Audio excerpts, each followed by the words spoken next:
The aerobic energy system may not be the most used energy system during a game, but is one of the most important for basketball success.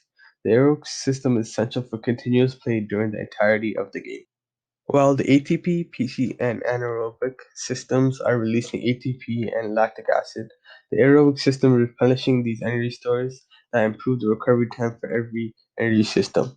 An example of this would be a player playing long minutes of a game.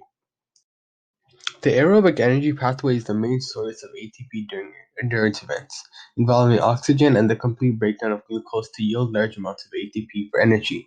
Sports that primarily use aerobic is cross-country skiing, marathon running, and soccer. Cellular respiration is the process by which living cells break down glucose molecules, release energy, and form molecules of ATP. Overall, the three-stage process involves glucose and oxygen reacting to form carbon dioxide and water. The byproducts of cellular respiration are water and carbon dioxide.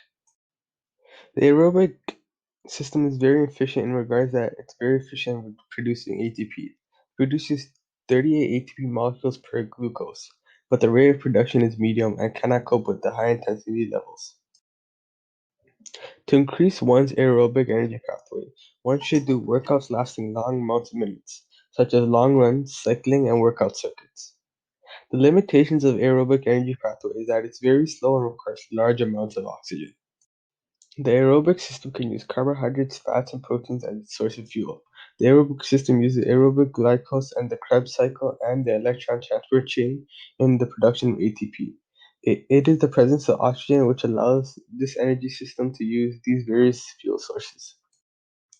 Cell respiration occurs in the muscle cell. To be more specific, the mitochondria of the muscle cell.